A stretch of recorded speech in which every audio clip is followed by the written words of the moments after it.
Hello everyone and welcome back to another video. It's been a while, but I needed time to work on this thing. Just let me know about the audio because I'm trying out a different mic. My old mic is pretty good, but it was in a very awkward spot, so I'm just trying out something a bit different. So today it's all about building a trap, right? And this is something I've always wanted to try out, but unfortunately there's not many ways that you can build a trap in Noita. There are a few ways, but it's not very easy. But yeah, today we're gonna be trying to build a trap. Now, there's a few disclaimers. First of all, this video is using two spells, well, only one spell. That's from the beta branch. So this is called Inner Spell. I didn't really want to cover things in the beta branch, but someone told me about this spell and I was very intrigued, so I had to just check it out. So I'm going to show you the one build. It's using Inner Spell to work, and if they do change it, then I'm sorry, but I don't think the devs will do anything. It's been in the game for quite a while now on the beta branch. So if you don't have the beta branch and you want to use the spell, you can just go on Steam and go to properties. Then there'll be an option there to choose the beta branch and it will just download the content. But I'm pretty sure an update will be coming soon where most of these new spells will be added into the game. And then another disclaimer, this video might get a bit complicated, but I'm going to try to explain it as smoothly as possible, so just try and bear with me. There'll be a lot of kind of mostly advanced concepts, so just bear with me with that. So the first thing we're going to talk about is something which, for the sake of the video, I'll call a reference point. Basically, whenever you cast a spell, the game will choose a reference point from where to spawn that projectile. Right? So you can see I'm casting a Death Cross. Ignore all of this for now. I'm casting a Death Cross, and where the Death Cross spawns is at the tip of my wand. Right? So that is the reference point, or the spawn point if you want to call it, of the spell. So that's why normally if you have a very long wand, you can kind of shoot through walls, because the reference point, this wand is basically just an image you can see, but you can mostly, you can shoot through this wall if I time it correctly. I couldn't, but anyway. So that is the reference point. Now, a few things can change the reference point of a spell.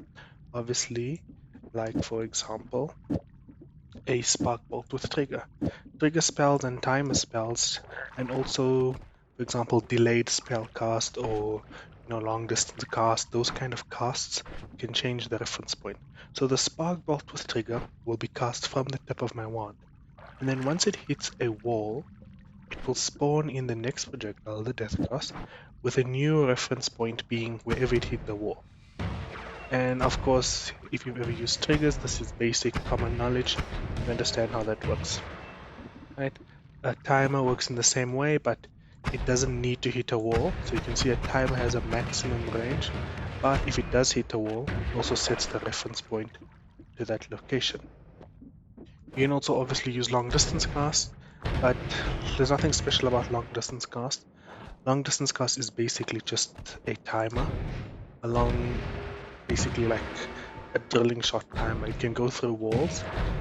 That's why you'll notice if I shoot it through a long piece of terrain, it's much shorter than if I just shot it in the air, because it's basically a drilling shot timer. So long distance cast also changes the reference point of a one. Something else, I'm just going over the basics, is teleporting cast. So for example, this will cast it towards an enemy. Now, it's not specifically the nearest enemy.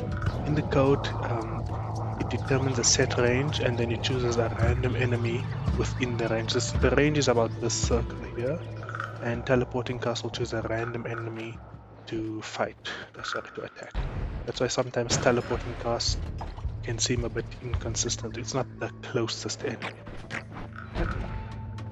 So that's teleporting cast. Now another spell which changes the reference point is Inner Spell. So if I cast it, you can see it casts directly on me. And this is a spell that I've wanted in the game for ages. I mean, I even modded a spell like this long ago, but now there's an implementation of it in the game. So in a spell, the description causes a projectile to be cast from where the caster is standing. For me, it basically works similar to teleporting cast. However, there is a unique feature about it that I'll show you now. If I do something like this, so with the long distance cast, the reference point is set directly to the end of the long distance cast. But now, watch out what happens when I do this. So I have two long distance casts that are invisible, and then I have a drilling shot with a firebolt, an inner spell. So do you see that green line? That green line is basically the firebolt traveling towards me. You can't really see it with other spells. But basically what's happening is, if I take away this invisible glimmer, over here is where the second long distance cast ends. It's setting the reference point of the spell over here. But what's happening is, this large firebolt, even though inner spell is saying causes it to be cast from where I'm standing, it doesn't spawn here. It spawns over here, and then it moves towards me at very high speed, and then it will move. So even if I shoot through walls, it first comes back to me at very high speed, and then you'll see it move. I think I can also show it with a spark bolt really quickly. Spark bolt has less of an obnoxious. Well, I'll just use Homebringer, which is going to be the main spell for today anyway. So I can see a Homebringer. You see that blue line that's coming towards me? That is the Homebringer. It's spawning in here, but it's traveling towards me at very high speed and through walls. Right?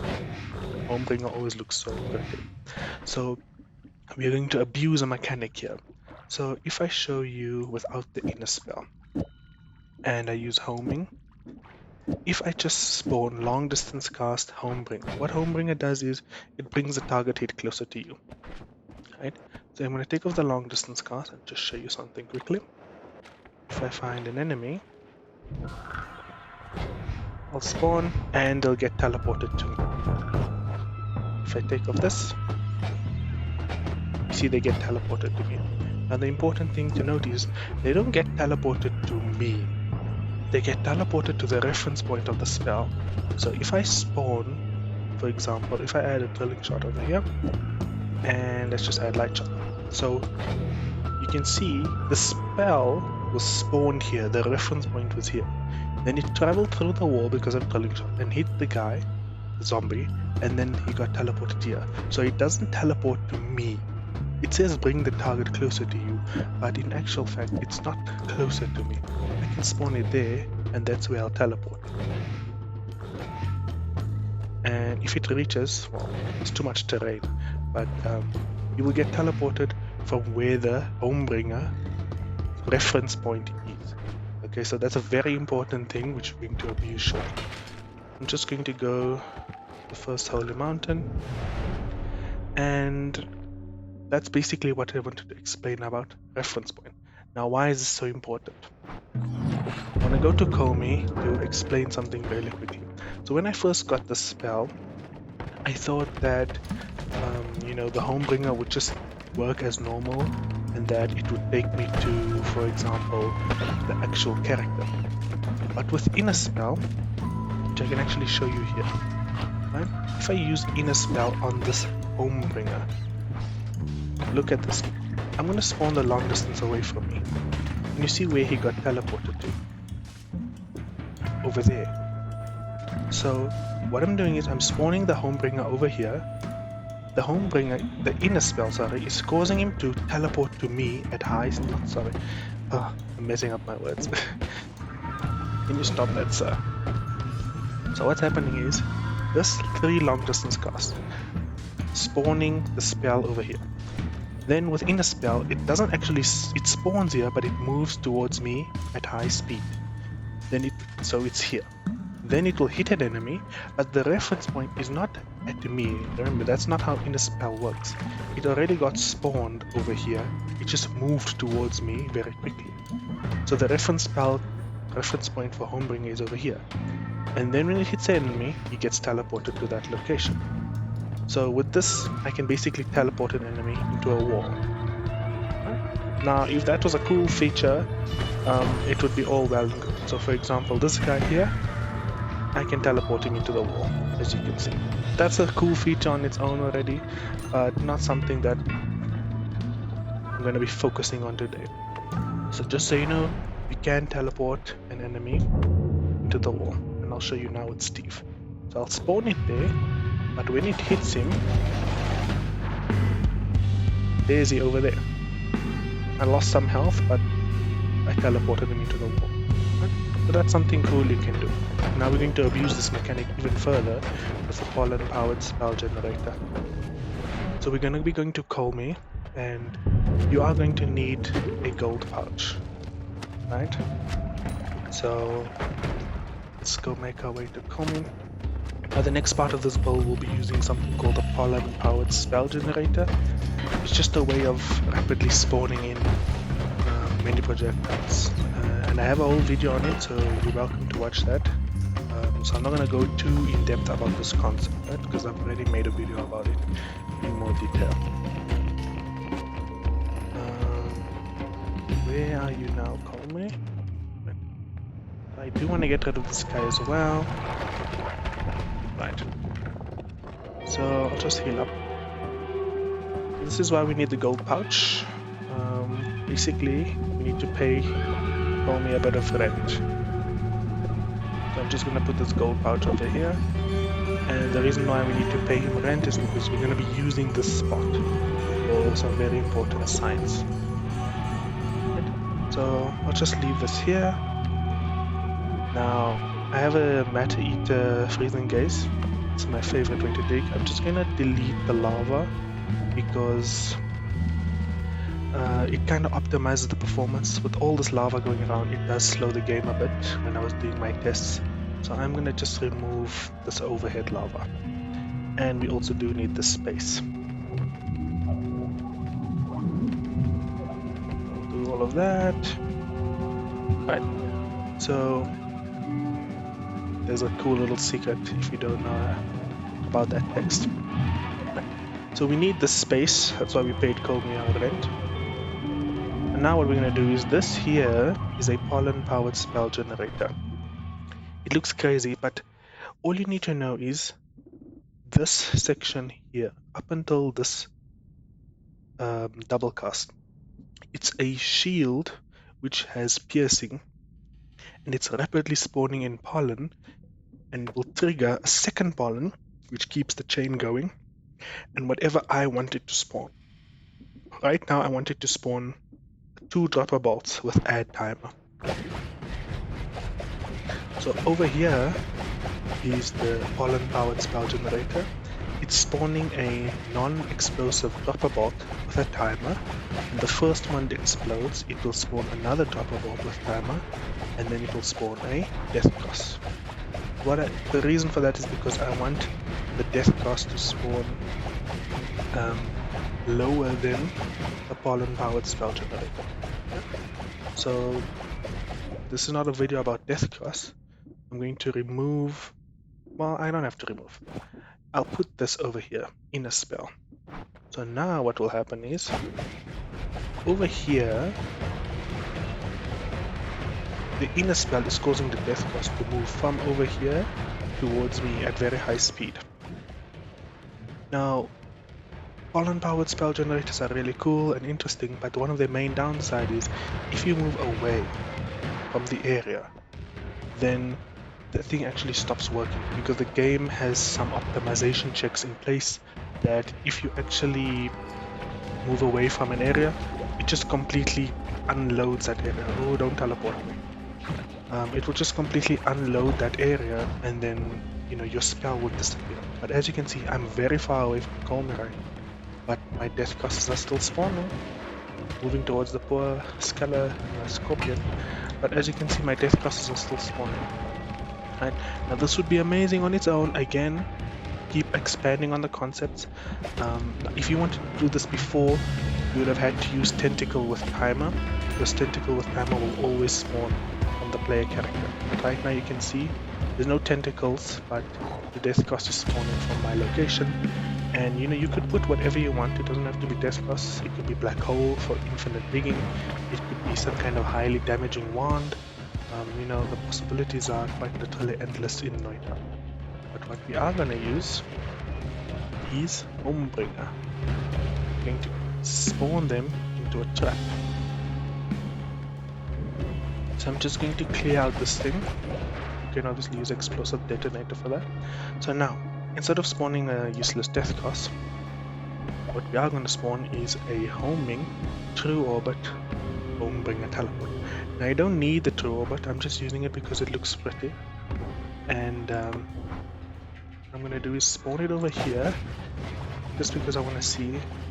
So over here you can see is where the Homebringer actually gets spawned in, and then this purple line is where it's moving to me at high speed. Now that would be cool, but before I actually spawn that in, I'm going to use this wand over here, which is basically an infinite wisp of plasma beams. Right?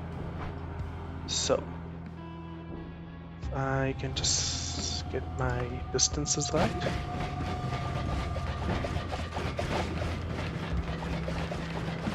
I just want to get the distance right. So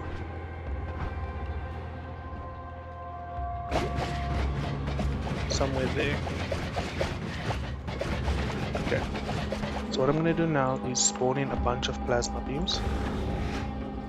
The gods are very impressed with you. That means that I've spawned in a spell that will last forever. It's an infinite lifetime spell, infinite wisps, whatever you want to call them.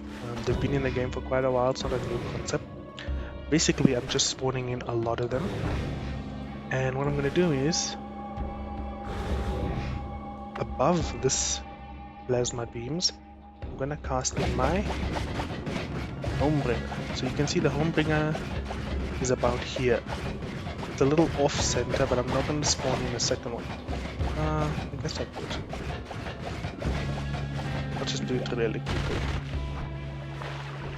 That will obviously lag the game because of the way the plasma is designed. So I'll just spawn in one, and then I'll do the plasma over here. So they will immediately be spawned in with this plasma beam of death. That's kind of what I'm going for here. So now you can move away, and because the area is not getting unloaded, which I'll get to why that's happening. If I can just move here. So here you can see the true orbit Homebringer. Now I'm just going to go towards some enemies, and they just disappear. Now they're not disappearing. What's happening is, remember about the reference point, they're getting teleported to that location, which is basically in the core of my plasma ring. So they're being teleported into the plasma ring. Now why is it disappeared? There's a few issues with this build which I'll go over later. Right? Basically someone must have triggered my pollen generator and caused it to stop working. Mainly because plasma is too weak to these enemies. These enemies have a lot of HP, so they could have survived the plasma, messed up with it. And also pollen powered spell generators can sometimes fail. Now why is this working? Colmy's area has a very special property attached to it, where it will not deload whenever you load it in. So the game loads chunks, just like in Minecraft or Terraria or any kind of game like this. The game loads the area in chunks. Whatever you don't see is not loaded in, and whatever you see is probably loaded in. Just teleported Steve, he's probably dead. So Colmy's area has a very special... Yeah, he's dead. And that whenever you load in the area, because it's a area that you need to have it in order to win the game, I think it's based as a safety feature that the game will never ever deload it once you load it. Right. So the minute I load in this area, whatever spell or infinite wisp that you spawn in here, including a pollen powered spell generator, it will never deload. Right? The area will never deload. This is why we had to pay him some rent, because we're using his area. Now I don't know if any other areas have this property, right? I think the tree has this property, and maybe the altar, but I'm not really sure. You don't quote me on that one. But definitely you can see Comey in action. Whenever I move far away, it was still working. Now, two things where it might not work. First of all, if you pick up the sample and kill Comey, this area no longer has that special property where if you go away, it won't deload. Right? Second thing to note is if you close the game and open the game, it also won't work. Right? Another thing where it might be a problem, first of all, circle of shielding is not infinite on its own. So after a while, the spell will time out on its own, which is what happened in this case. It was running long enough that I think it's like 5 minutes or 2 minutes that circle of shielding's lifetime has. Eventually it will disappear, right? And another thing that you want to know, it doesn't have to be plasma beams. You can put whatever you want here. You can put a circle of transmogrification, you can put omega black hole that's infinite, you can put in just a bit of acid or lava. It doesn't have to be plasma. I just use plasma because it's easy to spawn in a bunch of plasma, right? So it doesn't have to be that. And also it doesn't have to be Homebringer. I could put a black hole here, and as I'm going away, black hole with, for example, let's say it was auto aimer, right? Then wherever I aim, black holes going in that direction. In fact, I can show you now. So instead of putting in a homing blah blah blah, I'll just put in aiming arc with a black hole, and just remove that and clear everything. Now when I clear everything, the plasma goes crazy because of chain spell. So here I'm going to have an auto aiming black hole, and because of the inner spell, automatically comes to me. The problem is it pulled in my actual spell, so I need to be very quick. Can I be very quick if I use these? I don't think it will work. I'll try to be really quick. Okay, so now I have infinite black holes. As long as that circle of shielding is working, I can go all the way to, East World, West World. Colmy's area will never deload as long as I'm still in the game. Okay? So yeah, there's a lot you can do with this mechanic. It doesn't have to be, obviously I have the auto aimer, so I can aim it wherever I want. Unlimited black holes, it could be unlimited healing, unlimited damage. Now obviously there's a few caveats. Circle of shielding is not infinite, but there's a way to do it. I'm not going to give you all the answers. And also, like I said, it doesn't have to be Homebringer, or it doesn't have to be plasma. It doesn't have to be, you can trap them in many different ways. I'm just showing you one way that you can do this. Right? So yeah, that is my trap. Try and come up with new ideas. Let me know what other ways you can enhance this build or make it more crazy and chaotic, more fun. I'm always interested to hear your suggestions. I'm not the most creative Noita player by far, but there's a lot of ideas to share. So yeah, please share your ideas. Another thing, which I'll just give you one more little tidbit that you can do. If you want, now there's already a lot of fast travel in the game, but one other thing that you can do,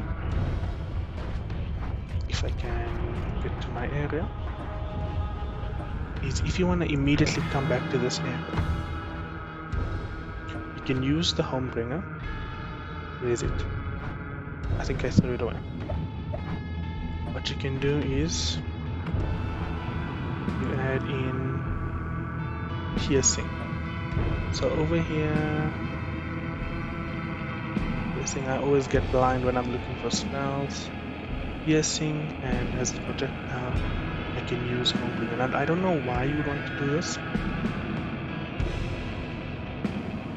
but basically, I can tell it now. If you're doing piercing Homebringer, you don't really need these, right? But just keep it there. this was an extra one. Anyway, so here I have another pollen powered spell generator. What it's shooting down is a piercing homebringer. Now I can go do my business, digging away. But the minute I want to return to Colmy's area, maybe I'm using it as a sort of, way back point in order to teleport. Just touch the area and I get teleported back. And I'm just going to remove this thing here so that I can see my circle of shielding. Because the minute I teleport back, it will maybe break the circle. There's my pollen-powered spell generator going crazy. I spawn, do my thing. But remember, the minute I touch this pink thing, broke. Because someone got hit by the home thing. It's you. Go away. Just clear that up again. And remove the second one. So yeah, now. I'll just show you the one last time. So there it's all going towards the floor. Now, a thing you need to know is that any spell that's coming in from inner spell will automatically face downwards. So I just touch it and I get teleported. Pretty neat feature. You can also set 2 of these up. So now if I get a Glimmer spell, just to show you what kind of things you can do with it. Alright, so now I have another one going. I have a green and a purple. So you could make the green one going up, and then you have 2 places you want to toggle to. But the problem is, this one, if I go far away, will deload. And I'll prove it to you now. The green one will deload because, well actually I don't think so, because it still should be within Colmy's area.